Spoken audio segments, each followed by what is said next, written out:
श्री स्वामी समर्थ. अनंतकोटी ब्रह्मांडनायक राजाधिराज योगीराज अक्कलकोट निवासी श्री स्वामी समर्थ महाराजांच्या चरणी कोटी कोटी प्रणाम. बंधूंनो आणि भगिनींनो, आजचा विषय अत्यंत महत्त्वाचा आहे. आयुष्य खूप छोटं आहे. लोकांच्या बोलण्याकडे, लोकांच्या वागण्याकडे लक्ष देऊ नका. कारण लोक प्रत्येकाला नाव ठेवत असतात. सत्याचा मार्ग सोडू नका, नीतिमत्ता स्वच्छ ठेवा आणि कार्य करत राहा. मग पहा, आयुष्यात कधी कमी पडणार नाही, कारण स्वामी सदैव उभे असतात. हे वचन फक्त प्रेरणादायी नाही, तर संपूर्ण जीवनाचा मार्ग आहे.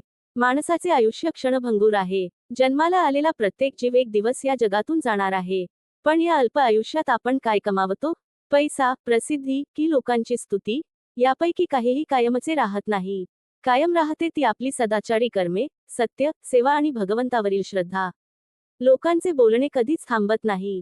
श्रीरामांना वनवास मिळाला, श्रीकृष्णांवर आरोप झाले, संत तुकाराम महाराजांची गाथा नदीत फेकली गेली, संत ज्ञानेश्वर महाराजांना समाजाने त्रास दिला. मग आपण सामान्य माणसे आहोत, आपल्याबद्दल लोक बोलतीलच. त्यामुळे लोकांच्या मतांपेक्षा परमेश्वराच्या कृपेवर विश्वास ठेवणे अधिक आवश्यक आहे. स्वामी समर्थ महाराज नेहमी सांगतात, भिऊ नकोस, मी तुझ्या पाठीशी आहे. हे वचन केवळ सांत्वन नाही, तो भक्ताला दिलेला दैवी आधार आहे. जेव्हा संपूर्ण जग विरोधात उभे राहते, तेव्हाही स्वामी आपल्या भक्ताचा हात सोडत नाहीत. सत्याचा मार्ग कठीण असतो. खोटेपणा तात्पुरते यश देऊ शकतो, पण सत्य शेवटी विजय मिळवते. नीतिमत्ता म्हणजे केवळ प्रामाणिकपणा नव्हे, तर मन, वाणी आणि कर्म यांची शुद्धता होय. आपण चांगले कार्य करत असताना काही लोक अडथळे आणतील, टीका करतील, अपमान करतील. पण जसे हत्ती चालत राहतो आणि कुत्रे भुंकत राहतात, तसेच साधकाने आपल्या ध्येयाकडे चालत राहावे. स्वामींचा भक्त कधीही निराश होत नाही. तो संकटांना घाबरत नाही, कारण त्याला माहिती असते की संकटे कायमची नसतात, स्वामींची कृपा कायमची असते. म्हणून प्रत्येक दिवसाची सुरुवात स्वामींच्या नामस्मरणाने करा. श्री स्वामी समर्थ, श्री स्वामी समर्थ, श्री स्वामी समर्थ. हे नाम मनाला स्थैर्य देते, बुद्धीला विवेक देते आणि जीवनाला दिशा देते. लक्षात ठेवा, लोकांचे बोलणे बदलत राहते, परिस्थिती बदलत राहते, काळ बदलत राहतो, पण स्वामींची कृपा कधीही बदलत नाही. म्हणून सत्य, सेवा, श्रद्धा आणि सबुरी या 4 आधारांवर जीवन उभे करा. जे आपल्या कर्मात प्रामाणिक राहतात, त्यांना पण पाहिले की आयुष्य खूप छोटे आहे.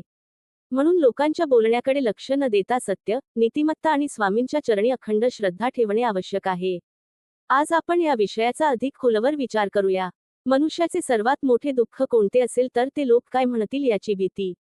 अनेक जण स्वतःचे स्वप्न पूर्ण करत नाहीत, कारण त्यांना समाजाच्या टीकेची भीती वाटते. परंतु स्वामी समर्थ शिकवतात की ज्याच्या मनात ईश्वर आहे, त्याला जगाच्या मताची भीती नसते. संतांच्या जीवनाकडे पहा. संत ज्ञानेश्वर महाराजांना समाजाने स्वीकारले नाही. संत तुकाराम महाराजांची निंदा झाली. संत एकनाथ महाराजांचा अपमान झाला. तरी त्यांनी कधीही धर्म, सत्य आणि भक्तीचा मार्ग सोडला नाही. कारण त्यांना माणसांपेक्षा परमेश्वरावर विश्वास होता. तसेच आपल्या जीवनातही काही लोक विनाकारण टीका करतील. तुम्ही चांगले केले तरी बोलतील, चूक झाली तरी बोलतील, शांत राहिलात तरी बोलतील आणि उत्तर दिले तरी बोलतील. म्हणून प्रत्येक टीकेला उत्तर देण्यात आयुष्य घालवू नका. आपल्या कर्माने उत्तर द्या. स्वामी समर्थांचा भक्तराग, मत्सर आणि द्वेष यांना मनात स्थान देत नाही. तो प्रत्येक प्रसंगातून शिकतो. प्रत्येक अडचणीत स्वामींची इच्छा पाहतो.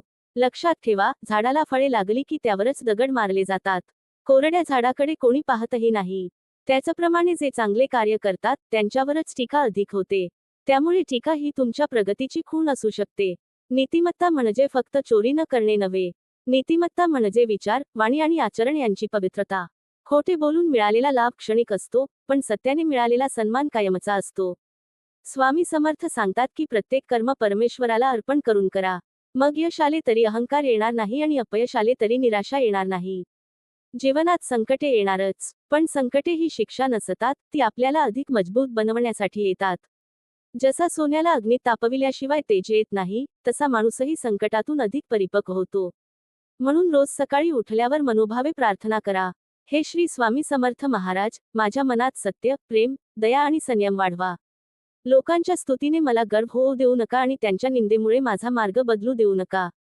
तुमच्या चरणी अखंड श्रद्धा ठेवण्याची शक्ती द्या. जो भक्त अशी प्रार्थना करतो आणि प्रामाणिकपणे कर्म करत राहतो, त्याच्या जीवनात स्वामींची कृपा निश्चित प्रकट होते. याचे उत्तर स्वामी समर्थांच्या जीवनातून आणि संतांच्या शिकवणीतून मिळते. सत्याचा मार्ग हा नेहमीच सोपा नसतो. असत्याचा मार्ग सुरुवातीला सुखद वाटतो, पण त्याचा शेवट दुःखात होतो. सत्याचा मार्ग मात्र सुरुवातीला कठीण वाटतो, पण शेवटी शांती, समाधान आणि परमेश्वराची कृपा मिळवून देतो. बी जमिनीत पेरले जाते तेव्हा ते अंधारात राहते. त्यावर माती टाकली जाते, पाऊस पडतो, उन्हाचा तडाखा बसतो. पण त्यात संघर्षातून एक विशाल वृक्ष तयार होतो. तसेच भक्ताच्या जीवनात येणारे संघर्ष त्याला अधिक सामर्थ्यवान बनवतात. स्वामी समर्थांनी कधीही भक्तांना संकटमुक्त जीवनाचे आश्वासन दिले नाही. त्यांनी दिलेले आश्वासन होते, भिऊ नकोस, मी तुझ्या पाठीशी आहे. याचा अर्थ संकटे येतील, पण त्यातून बाहेर काढण्यासाठी स्वामी तुमच्यासोबत असतील. आजच्या काळात लोक दुसऱ्यांच्या यशावर आनंद व्यक्त करण्याऐवजी त्यांच्यावर टीका करतात. तुमचे चांगले कामही काहींना खटकते. पण सूर्य उगवताना कोणाची परवानगी घेत नाही, तो आपले कार्य करत राहतो. नदी वाहताना कोणाचे कौतुक मागत नाही, ती सर्वांना जीवन देते. त्याचप्रमाणे आपणही आपले कर्तव्य निस्वार्थपणे करत राहावे. स्वामींचा खरा भक्त लोकांच्या टाळ्यांवर जगत नाही आणि लोकांच्या टीकेने खचत नाही. त्याचे मन स्वामींच्या चरणाशी जोडलेले असते. लक्षात ठेवा, जीवनात प्रत्येक अडथळा हा तुमच्या पराभवासाठी नसतो, तो तुम्हाला अधिक सक्षम करण्यासाठी असतो. जशी पतंग वाऱ्याच्या विरोधात उंच उडते, तसाच भक्त संकटांच्या विरोधात अधिक उंच जातो. अहंकार हा भक्तीचा सर्वात मोठा शत्रू आहे. मी केले, माझ्यामुळे झाले, असा विचार आला की परमेश्वर दूर जातो. पण हे सर्व स्वामींच्या कृपेने झाले, असे म्हणणाऱ्यावर कृपा अधिकाधिक वाढत जाते. म्हणून दररोज स्वतःला एक प्रश्न विचारा, आज मी कोणाचे भले केले? आज माझ्या वाणीने कोणाचे मन दुखावले नाही ना? आज माझ्या प्रत्येक कर्मात स्वामींना आनंद झाला का? या प्रश्नांची प्रामाणिक उत्तरेच आपल्या आध्यात्मिक प्रगतीचा मार्ग दाखवतात. शेवटी एवढेच सांगतो, जीवनात कितीही वादळे आली, कितीही अपमान झाला, कितीही लोकांनी साथ सोडली, तरी स्वामी समर्थांचा हात कधीही सोडू नका. कारण जगाची साथ तात्पुरती असते, पण स्वामींची साथ अखंड असते. सतत नामस्मरण करा. श्री स्वामी समर्थ, श्री स्वामी समर्थ, श्री स्वामी समर्थ. हे नाम मनाला धैर्य देते, बुद्धीला विवेक देते आणि जीवनाला योग्य दिशा देते. आजच्या जगात अनेकांना वाटते की प्रामाणिक राहून यश मिळत नाही. खोटेपणा, फसवणूक आणि स्वार्थ यांचाच विजय होतो. पण हा केवळ तात्पुरता भास आहे. सत्याचा विजय कदाचित उशिरा होईल, पण तो निश्चित होतो. स्वामी समर्थांच्या भक्ताने कधीही अन्यायाचा आधार घेऊ नये. दुसऱ्याचा हक्क हिरावून मिळवलेले धन, मान किंवा यश मनाला कधीही शांती देत नाही. मनुष्य जगाला फसवू शकतो, पण परमेश्वराला कधीच फसवू शकत नाही. स्वामींची कृपा त्या भक्तावर होते जो आपल्या कर्तव्याशी प्रामाणिक असतो. शेतकरी बी पेरतो आणि लगेच पीक येईल अशी अपेक्षा करत नाही. तो संयम ठेवतो, मेहनत करतो, पाऊस पडो वा न पडो आपले कर्तव्य करत राहतो. त्याचप्रमाणे भक्तानेही आपल्या कर्मावर लक्ष केंद्रित करावे. फळाची चिंता स्वामींवर सोडावी. भगवद्गीतेत भगवान श्रीकृष्ण म्हणतात, कर्मणेवाधिकारस्ते मा फलेषु कदाचन. याच तत्वाचा अनुभव स्वामी समर्थांच्या शिकवणीतही दिसून येतो. कर्म करा, पण त्यामागे अहंकार ठेवू नका. सेवा करा, पण त्याचा गवगवा करू नका. दान करा, पण प्रसिद्धीची अपेक्षा ठेवू नका. लक्षात ठेवा, फुलांचा सुगंध स्वतःची जाहिरात करत नाही. तो शांतपणे सर्वत्र पसरतो. तसेच चांगल्या माणसाचे गुणही स्वतःच बोलू लागतात. आज अनेक लोक दुसऱ्यांचे जीवन पाहून स्वतःला दुःखी करून घेतात. त्याच्याकडे एवढे आहे, माझ्याकडे नाही. ही तुलना मनातील आनंद हिरावून घेते. स्वामी समर्थ सांगतात की प्रत्येक भक्ताचा मार्ग वेगळा असतो. प्रत्येकाला मिळणारी परीक्षा वेगळी असते. त्यामुळे तुलना करू नका. स्वतःची प्रगती स्वतःशीच करा. स्वामींचा खरा भक्त संकटातही शांत राहतो. कारण त्याला माहिती असते की प्रत्येक घटना ही स्वामींच्या इच्छेनेच घडत आहे आणि प्रत्येक अनुभव त्याला काहीतरी शिकवण्यासाठी आहे. प्रिय भक्त हो, कधीही लोकांच्या कौतुकाने आनंदात वाहवत जाऊ नका आणि त्यांच्या टीकेने खचून जाऊ नका. कारण दोन्ही गोष्टी तात्पुरत्या आहेत. खरा आनंद कशात आहे? तो स्वामींच्या नामस्मरणात आहे. तो आई वडिलांच्या सेवेत आहे. तो प्रामाणिक कष्टात आहे. तो दुसऱ्याच्या डोळ्यातील अश्रू पुसण्यात आहे. तो सत्य आणि नीतिमत्तेने जगण्यात आहे. म्हणून आजपासून एक संकल्प करूया. मी कोणाच्याही वाईटाचा विचार करणार नाही. मी सत्याचा मार्ग सोडणार नाही. मी प्रामाणिकपणे माझे कर्तव्य करत राहीन. लोक काहीही बोलोत, माझा विश्वास श्री स्वामी समर्थांच्या चरणीच राहील. असा संकल्प करणाऱ्या भक्ताला स्वामी कधीही एकटे सोडत नाहीत. चला, शेवटी सर्वांनी एकत्र नामस्मरण करूया. श्री स्वामी समर्थ, श्री स्वामी समर्थ, श्री स्वामी समर्थ. याच नामात शक्ती आहे, याच नामात शांती आहे आणि याच नामात जीवनाचे खरे सार दडलेले. जीवनात श्रद्धा असेल तर अंधारातही मार्ग दिसतो. सबुरी असेल तर कठीण काळही सहज पार करता येतो. स्वामी समर्थांवर पूर्ण विश्वास ठेवा. संकट आले म्हणून स्वामी दूर गेले असे समजू नका. अनेकदा संकटातूनच स्वामी भक्ताला अधिक सामर्थ्य देतात. नामस्मरण, प्रामाणिक कर्म आणि सदाचार हीच खरी साधना आहे.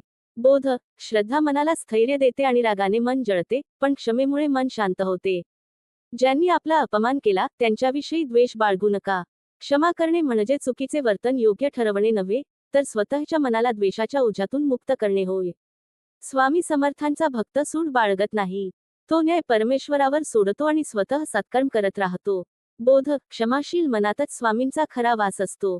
फक्त मंदिरात जाऊन नमस्कार करणे म्हणजे भक्ती नव्हे. भुकेल्याला अन्न देणे, दुःखी माणसाला धीर देणे, वृद्धांची सेवा करणे, आई वडिलांचा सन्मान करणे हीच खरी स्वामी सेवा आहे. स्वामी समर्थांनी प्रत्येक जीवात परमेश्वर पाहायला शिकवले. म्हणून सेवा करताना अहंकार ठेवू नका. बोध, जिथे निस्वार्थ सेवा असते तिथे स्वामींचा आशीर्वाद. संकट आले की अनेक जण विचारतात, स्वामी माझी परीक्षा का घेत आहेत? पण लक्षात ठेवा, लोखंड तापल्याशिवाय पोलाद होत नाही. संकटे आपल्याला मजबूत बनवतात. वादळ आले की मोठी झाडेही डोलतात, पण त्यांची मुळे खोल असल्यामुळे ती उभी राहतात. त्याचप्रमाणे ज्याची श्रद्धा खोल आहे तो कितीही संकटे आली तरी कोसळत नाही. माणूस आयुष्यभर पैसा कमावतो, पण शेवटी सोबत काय जाते? ना धन, ना मान, ना पद. सोबत जातात ती फक्त आपली कर्मे. म्हणून सत्य बोला, प्रामाणिकपणे जगा, दुसऱ्याला मदत करा, स्वामींचे नाम घ्या आणि कोणाचेही मन दुखावू नका.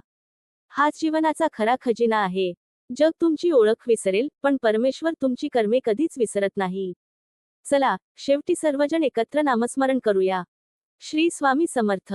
श्री स्वामी समर्थ. श्री स्वामी समर्थ.